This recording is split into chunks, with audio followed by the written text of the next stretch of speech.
Hello everyone. In today's class, we will discuss about long-term water harvesting.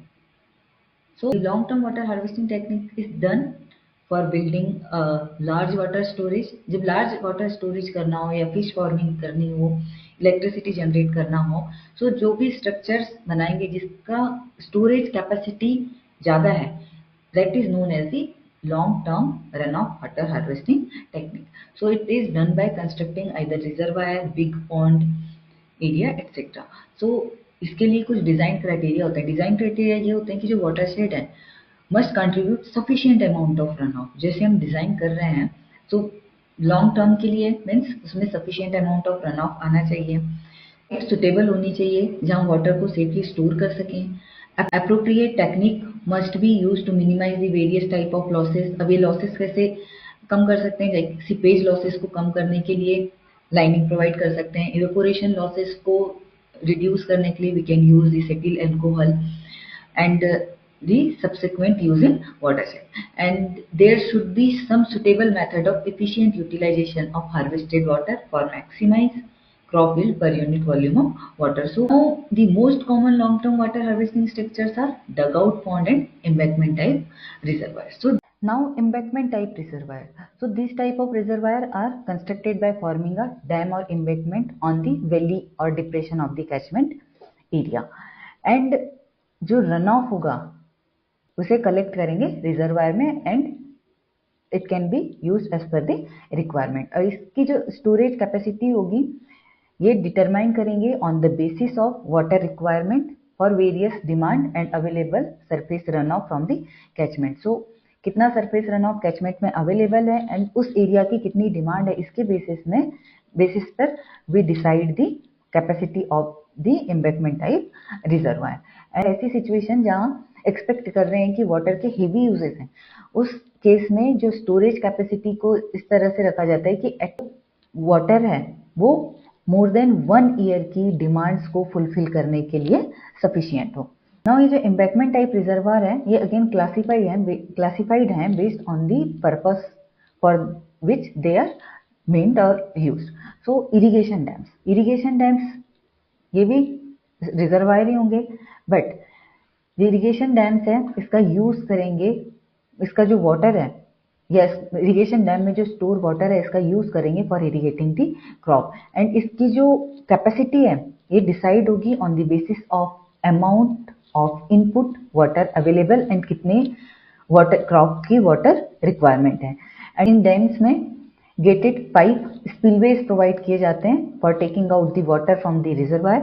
And spillways जो provide किए जाते हैं वो लोकेटेड होते हैं bottom of the dam leaving some minimum dead storage below it. Now silt detention dam का use करते हैं टू ट्रैप द सिल्ट और to deposit the silt. So the basic purpose of silt detention dam is to detain the silt load coming along with the runoff water from the catchment area and simultaneously to the harvest water. अब silt detention के साथ साथ water harvesting के लिए भी use होंगे. तो इसमें जो silt आएगा along with water वो कहीं जो डिप्रेशन होगा रिजर्वायर में जहां भी डिप्रेशन होगा उस साइड कहीं स्टोर हो जाएगा. एंड जो सिल्ट फ्री वाटर है इस वाटर को we can use for the other purposes और we can divert this water the irrigation. Now such dams are located at the lower reach of catchment where water enters the valley and finally released into the stream. And in this type of dam provision of outlet is made for taking out the water for irrigation purposes and for better result series of dam can be constructed along the slope of the catchment. So ये जो silt dam है इन्हें generally lower reaches में बनाया जाता है before meeting the streams. And इसमें ये प्रोविजन होता है कि सीरीज में डैम बनाए. अब सीरीज में यदि सिल्ट डिटेंशन डैम बनाएंगे तो जो सिल्ट ट्रैप होके आ रहा है वो उन सीरीज में ही ट्रैप हो जाएगा. और so to trap the silt properly it is recommended that to construct the silt detention dam along the slope of the catchment. Now high level ponds. So high level ponds are constructed at the head of the valley to form shape of water tank or pond. So इसमें जो high head of the valley है, इसमें series में high level Pond's को provide करते हैं। सो तो and वो इस मैनर में होगा लाइक जैसे semi circular hoop and trapezoidal बंड्स में हो रहा था कि पहले जो अपर साइड्स के हुप्स फिल हो रहे थे, देन नेक्स्ट फिल हो रहा था। तो सिमिलरली हाई लेवल पॉन्ड्स में we construct ponds in series. So सबसे पहले जो अपस्ट्रीम वाला पॉन्ड है वो फिल होगा, उसके बाद जो ओवरफ्लो होने के बाद में उससे नीचे वाला पॉन्ड फिल होगा। सिमिलरली ये चलता रहेगा and the stored water in the pond is used to irrigate the area laying the downstream. So for the better result, series of pond can be constructed in such a way that command area of tank located upstream from catchment area for the downstream tank, and thus all but the uppermost tank facilitate with the collection of runoff and excess irrigation water from adjacent higher catchment area. Now farm pond. So farm pond जो है ये multipurpose objectives होते हैं इनके, like irrigation के लिए use कर सकते हैं, लाइव स्टॉक के लिए यूज कर सकते हैं, water supply for the cattle feeds, fish production के लिए यूज कर सकते हैं। सो ये पॉन्ड है मल्टीपर्पज पॉन्ड होते हैं। The pond should have adequate capacity to meet all the requirement and जो लोकेशन होगी वो ऐसी होनी चाहिए जिसमें कन्वीनियंटली ये सारी जो नीड्स हैं या जो भी इसके ऑब्जेक्टिव्स हैं वो फुलफिल हो सकें।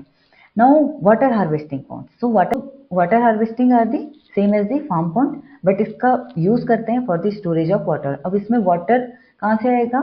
जो रन ऑफ डाइवर्ट करके, कैचमेंट का रन ऑफ डाइवर्ट करके इस पॉन्ड में स्टोर किया जाता है। And since we are interested in storing the water, so store करना है वाटर मीन्स इसमें इसके लॉसेस कम होने चाहिए। लॉसेस कौन कौन से हो सकते हैं? सीपेज लॉसेस हो सकते हैं एंड इवेपोरेशन लॉसेस हो सकते हैं। So seepage losses can be provided by either by providing the concrete structure or by polyethylene etc. and जो evaporation losses है इसमें chemical method use कर सकते हैं या plastic use कर सकते हैं to cover this from water harvesting pond and to reduce the evaporation losses.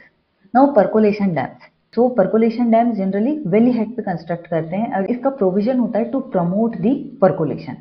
So in case of percolation dam we recharge the ground water table या जो सॉइल मॉइस्चर के फॉर्म में वाटर को store करते हैं and the growing crop on downstream side of dam receive the percolated water for their growth. जो भी percolated water soil moisture के फॉर्म में अवेलेबल है वो यूज हो जाएगा फॉर दी क्रॉप प्रोडक्शन।